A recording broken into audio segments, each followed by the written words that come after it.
Hello बच्चों, नमस्कार। मैं हूं अमन शर्मा और आप सभी का मैथ्स एनालिसिस में बहुत बहुत स्वागत है। इस वीडियो में हम लोग पढ़ने वाले हैं class 10th NCERT exercise 10.2। Question number 13 है हमारे सामने सर्कल्स चैप्टर का। तो क्वेश्चन नंबर 13 को देखते हैं क्या है। Prove that the opposite sides of a quadrilateral circumscribing A circle subtend supplementary angles at the centre of the circle. क्या मतलब हुआ इसका बच्चों? सबसे पहले आपको यहाँ पे दिख रहा होगा कि सर्कल बोल रहा है, ठीक है, तो सर्कल बना लो। उसके बाद उसने बोला सर्कल को सर्कमस्क्राइब क्या कर रहा है, क्वाड्रिलेटरल, ठीक है। तो सर्कमस्क्राइब करने का क्या मतलब कि जो क्वाड्रिलेटरल है, ठीक है, वो कुछ इस तरह से बनेगा। ये सर्कमस्क्राइबिंग वाले कॉन्सेप्ट आपने क्लास 9th के अंदर भी पढ़े ही होंगे। तो एक सर्कल है, ये क्वाड्रिलेटरल इसको सर्कमस्क्राइब कर रहा है। इसका क्वाड्रिलेटरल का नाम है ABCD मान लो, और ये सर्कल को किस पॉइंट पे टच कर रहा है, PQ R और S। क्या यहाँ तक बात समझ में? अब आगे बढ़ते हैं। Prove that the opposite sides of a quadrilateral. Opposite sides कौन सी हुई बच्चों? एक तो ये AB है, तो इसकी अपोजिट कौन सी हुई, DC। अगर AD साइड लोगे तो इसकी अपोजिट कौन सी हुई, BC। चल रहा है पता?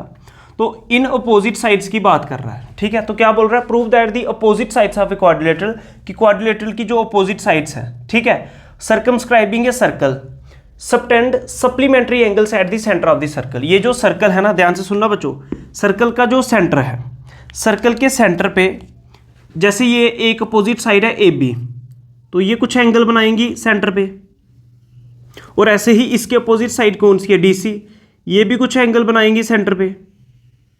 समझ रहे हो?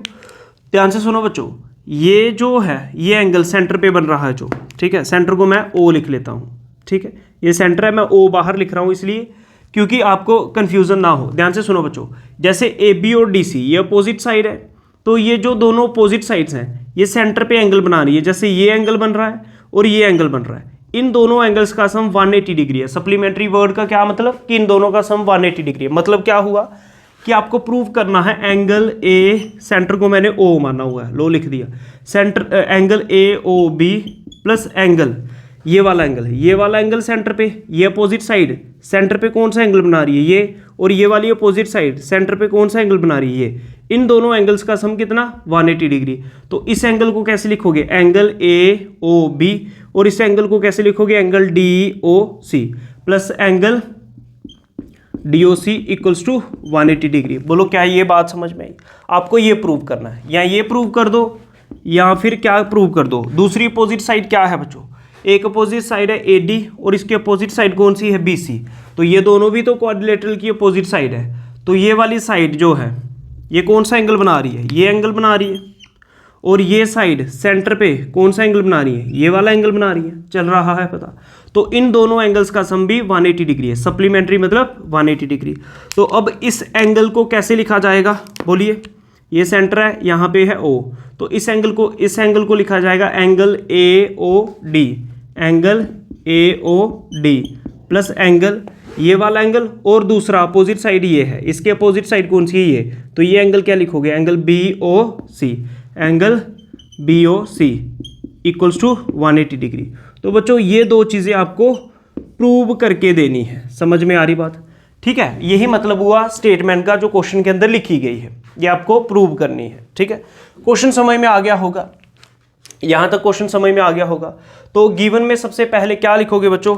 गिवन के अंदर लिखोगे, आपको क्या गिवन है वो चीज़ पढ़ लेते हैं। एक quadrilateral ABCD circumscribing a circle eight PQRS। आपके पास क्या है, ABCD, ये एक क्वाड्रिलेटरल है और ये सर्कल को सर्कमस्क्राइब कर रहा है कहाँ पे, PQR और S पे। यहाँ तक बात समझ में आ गई। अब गिवन हो गया, उसके बाद लिखते हैं टू प्रूव। अब आपको प्रूव करना क्या है, आपको प्रूव करना है ये वाला एंगल। तो इसको क्या लिखोगे, एंगल AOB प्लस ये वाला एंगल, क्योंकि अपोजिट साइड के एंगल सेंटर पे जो बन रहे हैं ये एंगल, इसको एंगल AOB, और इसके अपोजिट साइड है ये, और एंगल कौन सा, ये। इस एंगल को क्या लिखोगे, DOC। इन दोनों का सम 180 डिग्री मतलब सप्लीमेंट्री, और इस अपोजिट साइड के ये है, तो angle AOD plus angle BOC 180 degree. ये दो चीज़ें आपको प्रूव करनी है, तो आपका क्वेश्चन खत्म हो जाएगा। लेकिन बच्चों इसमें मेरे को कंस्ट्रक्शन करनी पड़ेगी। तो कंस्ट्रक्शन क्या, जैसे आपको ये दिख रहा होगा, क्या मैं ये जो सेंटर O है, O और S को ज्वाइन कर सकता हूँ? क्या मैं O और P को ज्वाइन कर सकता हूँ? क्या मैं O और Q को ज्वाइन कर सकता हूँ? क्या मैं O और R को ज्वाइन कर सकता हूँ? समझ रहे हो? ये जो O ऐसा है, ये सर्कल का रेडियस की तरह काम करेगा, OP। तो मैंने क्या किया, O और S को ज्वाइन कर दिया, O और P को ज्वाइन कर दिया, O और Q को ज्वाइन कर दिया, O और R को ज्वाइन कर दिया। क्यों किया, थोड़ी देर में पता चल जाएगा। तो जिस चीज़ को ज्वाइन करोगे, मतलब कंस्ट्रक्शन में जो चीज़ बनानी होती है उसको डॉटेड बनाना है। मैंने ज्वाइन इसलिए कर दिया कि आपको सामने दिखे, डॉटेड बनाए कंस्ट्रक्शन, ठीक है, एग्जाम के अंदर पेंसिल से। अब इसी को इंग्लिश में लिख दो कंस्ट्रक्शन के अंदर, गिवन टू प्रूव, उसके बाद कंस्ट्रक्शन। कंस्ट्रक्शन में क्या, ज्वाइन OP, OQ, OR और फिर OS, ठीक है, यही तो किया हमने, OP, OQ, OR फिर OS, इन सभी को ज्वाइन कर दिया। तो ये डायग्राम कुछ आपको दिख रही होगी, ठीक है। अब बच्चों ध्यान से देखो, यहाँ पे ये एंगल बन रहा है, इसको एंगल 1 मान लो, इसको 2 मान लो, एंगल 3, ये एंगल 4 मान लो, ये एंगल 5 मान लो, ये एंगल 6 मान लो, ये एंगल 7, ये एंगल 8, तो 8 एंगल्स टोटल बन गए। अब ध्यान से सुनो बच्चों, हमें प्रूव जो करना था, हमें क्या प्रूव करना था, एंगल AOB। तो AOB जो एंगल था ये पूरा था, इस पूरे के अंदर 2 और 3 आ रहा है, ठीक है। एंगल AOB के अंदर, ध्यान से सुनते जाएं बच्चे, एंगल AOB के अंदर, ध्यान से सुनो, AOB के अंदर एंगल 2 और 3 आ रहा है, मतलब मैं ऐसे भी बोल सकता हूँ एंगल 2 प्लस एंगल 3, फिर प्लस है एंगल DOC दिख रहा है, इसके अंदर एंगल 6 और 7 आ रहा है, समझ में आ रही बात, ये दोनों आ रहे हैं। DOC के अंदर एंगल 6 प्लस एंगल 7 आएगा, angle 6 plus angle 7 equals to 180 degree. समझ में आ रही है बात? बोलो, आप चाहे तो ये प्रूव कर दो या ये कर दो, दोनों ही सही माने जाएंगे। ऐसे ही बच्चों एंगल AOD के पास आओ, AOD, यहाँ पे एंगल 1 और यहाँ पे एंगल 8, तो एंगल AOD को, ये पूरा AOD है, कैसे लिख सकते हैं, angle 1 plus angle 8। Angle AOD को कैसे लिख सकते हो, angle 1 plus angle 8 plus angle BOC, इसके पास आओ एंगल 4 प्लस एंगल 5, क्या लिख सकते हो, angle 4 plus angle 5 equals to 180 degree. क्या इतनी बात समझ में आई? अब जाके 2 प्रूव खत्म हुआ, जो आपको सॉल्व करके देना है, जो साबित करके देना है वो ये चीज़ है, और इसको मैं ऐसे भी लिख सकता हूँ, और दूसरा पार्ट ये था, इसको मैं ऐसे भी लिख सकता हूँ। तो 2 प्रूव के अंदर हम लिख देंगे क्या, ये चीज़, ये फर्स्ट पार्ट हो गया, angle AOB plus DOC 180 degree, या इसको ऐसे लिख दो, ठीक है, या ये चीज़ लिखी थी, तो इसको खोल के इस तरह से एंगल्स की फॉर्म में लिख दो। क्या यहाँ तक समझ में आया? अगर यहाँ तक समझ में आ गया तो नोट कर लो इसको, फिर आगे पढ़ेंगे। अब आगे समझते हैं बच्चों, ध्यान से सुनो क्या होगा, ध्यान से सुनो, आपको एक नोट याद रखना है। क्या, जैसे आपके पास ये कोई सर्कल है, ठीक है, अब सर्कल के एक्सटर्नल पॉइंट से आप कोई टेंजेंट बना रहे हो दो, जैसे ये टेंजेंट है, दूसरा ये टेंजेंट है, ठीक है, ये पॉइंट है A, एक्सटर्नल पॉइंट है A, और एक टेंजेंट है AS और दूसरा टेंजेंट है AP, ठीक है, समझ में आ रही बात? अब ये जो 2 टेंजेंट बनेंगे, ध्यान से सुनो, ये सर्कल का सेंटर है, ठीक है, सेंटर को अगर इस पॉइंट ऑफ कांटेक्ट से जोड़ दो तो ये रेडियस है, और दूसरा पॉइंट ऑफ कांटेक्ट P पे है, तो इन दोनों को जोड़ दो, यहाँ पे O है, ठीक है, सेंटर O है। अब क्या मतलब हुआ सर इसका, क्या करेंगे, ये तीसरा फैक्ट है, एक कॉन्सेप्ट है सर्कल्स का, क्या मतलब हुआ इसका समझेंगे। तो ये डायग्राम तो आपने देखी होगी, सर्कल है, ये रेडियस है दोनों, ठीक है, और ये दोनों टेंजेंट है। तो देखो सर्कल के, ध्यान से सुनो, अब बता रहे हैं कंसेप्ट, सर्कल के एक्सटर्नल पॉइंट से जो 2 टेंजेंट बनाओगे, ये सर्कल के सेंटर पे इक्वल एंगल बनाते हैं। मतलब जैसे ये टेंजेंट जो है, यहाँ पे बनने वाले एंगल्स जो दोनों होंगे, ठीक है, यहाँ पर ये जो दोनों एंगल बनेंगे, मतलब सर्कल के सेंटर पे ये जो 2 टेंजेंट है, ये सर्कल है, सर्कल के सेंटर पे आपको दिख रहा होगा 2 एंगल्स बन रहे हैं, ये एंगल 1 मान लो, ये एंगल 2 मान लो, ये दोनों एंगल इक्वल होंगे, मतलब एंगल 1 इक्वल्स टू एंगल 2 होगा, ठीक है। ये कॉन्सेप्ट आप क्वेश्चन नंबर 9 के अंदर भी यूज़ कर सकते थे, ठीक है, समझ रहे हो, हम करके भी दिखाएंगे। पहले आप समझो, सर्कल के एक्सटर्नल पॉइंट से जो 2 टेंजेंट्स बनाओगे, वो सर्कल के सेंटर पे इक्वल एंगल बनाते हैं। मतलब अगर यहाँ पे टोटल एंगल 60 डिग्री का था, तो ये भी 30 का होगा, ये भी 30 का, दोनों एंगल इक्वल बनाएंगे। ये समझ में आ रही है बात? कौन? सर्कल के एक्सटर्नल पॉइंट से 2 टेंजेंट्स, ठीक है। तो इसी को नोट करके आपको लिख देना है अपने नोटबुक के अंदर, ठीक है। क्या लिखोगे? क्या लिखोगे, the two tangents drawn from an external point to a circle subtend equal angle at the centre. Subtend मतलब equal angle at the centre, subtend मतलब कि बनाएंगे, सेंटर पे इक्वल एंगल बनाएंगे। समझ में आ रही है बात? ठीक है, तो ये मैंने लिखा भी हुआ है, दिख रहा होगा, तो इसको नोट के अंदर लिख लें अच्छे से। ठीक है, नोट के अंदर लिख लें, समझ में आ गई होगी बात। ठीक है, अब इसको मैं पढ़ देता हूं, क्या प्रूफ के अंदर भी यूज करेंगे, आपको नोटबुक पे अलग से कॉन्सेप्ट को लिख देना है। क्या मतलब हुआ इसका, we know that two tangents drawn from an external point to a circle subtend equal angles at the centre. आप सर्कल के एक्सटर्नल पॉइंट से जो दो टेंजेंट्स बनाते हो वो सेंटर पे हमेशा इक्वल एंगल बनाते हैं। ठीक है, रीजन भी है इसका, आप चाहें तो इसको इन दोनों ट्राइंगल को पहले कॉन्ग्रेंट करें, फिर एंगल 1 और एंगल 2 CPCT से इक्वल कर दें, वो तरीका भी सही है, वो भी गलत नहीं है। लेकिन डायरेक्ट अगर आप ये नोट लिख दें, मतलब ये प्रॉपर्टी लिख दें या कॉन्सेप्ट लिख दें, उसके बाद डायरेक्ट आप लिख सकते हो। ठीक है, आ जाओ आप क्वेश्चन के ऊपर।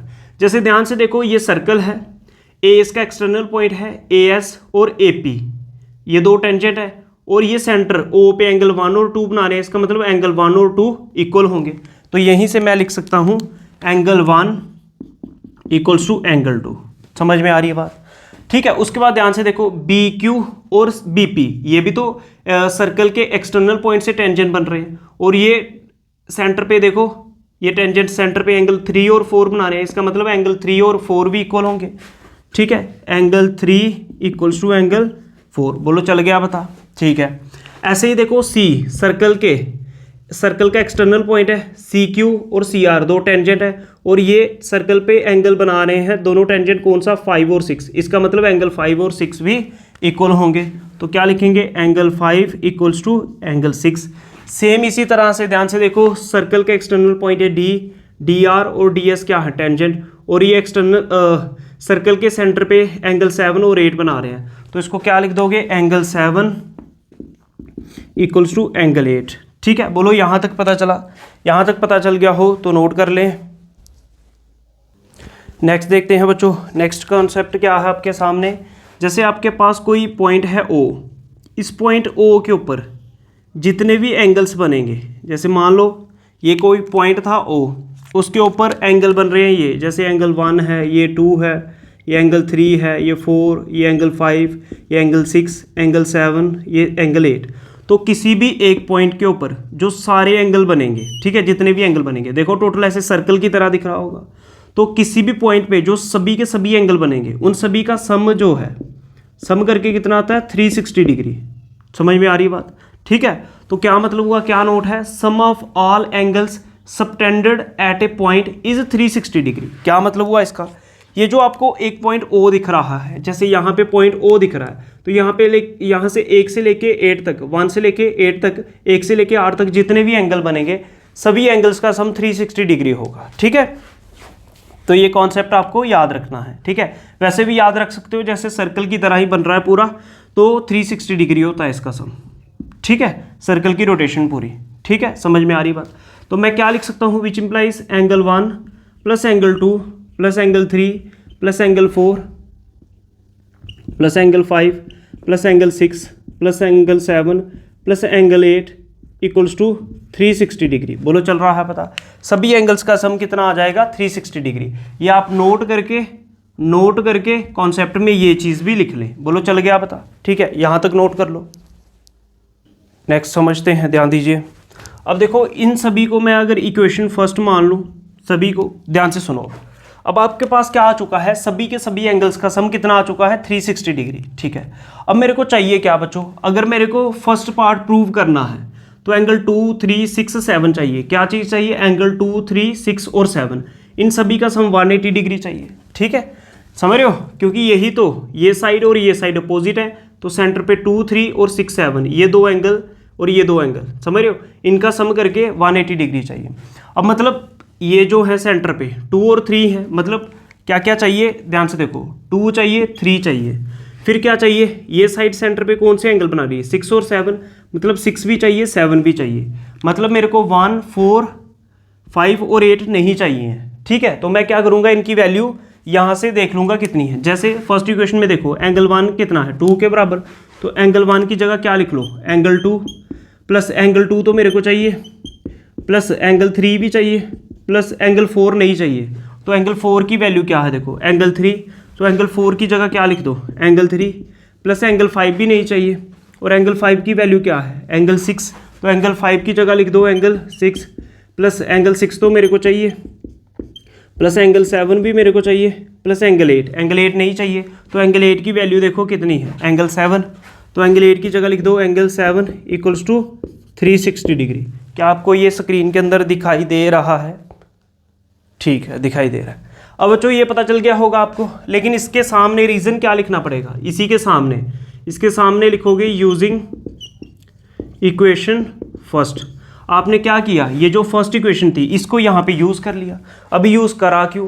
क्योंकि आपको इसकी रिक्वायरमेंट है, ज़रूरत है। एंगल 2 प्लस एंगल 2 तो कितना हो जाएगा, एंगल 3 प्लस एंगल 3 कितना हो जाएगा, angle 6 plus angle 6, angle 7 plus angle 7। तो आपको दिख रहा होगा एंगल 2 प्लस एंगल 2, ये 2 टाइम्स एंगल 2 आ रहा है, प्लस एंगल 3 प्लस एंगल 3, ये 2 टाइम्स एंगल 3 आ रहा है, प्लस एंगल 6 प्लस एंगल 6, तो ये 2 टाइम्स एंगल 6 आ रहा है, plus angle 7 plus angle 7, 2 times angle 7 आ रहा है, इक्वल्स टू 360 डिग्री। समझ में आ रही बात? अब ध्यान से देखें बच्चे, 2 कॉमन आ रहा है सभी के पास, दिख रहा है 2 कॉमन, तो 2 को कॉमन ले लो, तो 2 को कॉमन ले लोगे तो यहाँ पे ब्रैकेट बचेगा, 2 कॉमन आ गया, यहाँ पे बचा एंगल 2 प्लस क्या, एंगल 3 प्लस क्या, एंगल 6 प्लस क्या, 2 कॉमन चला गया तो एंगल 7 इक्वल्स टू 360 डिग्री।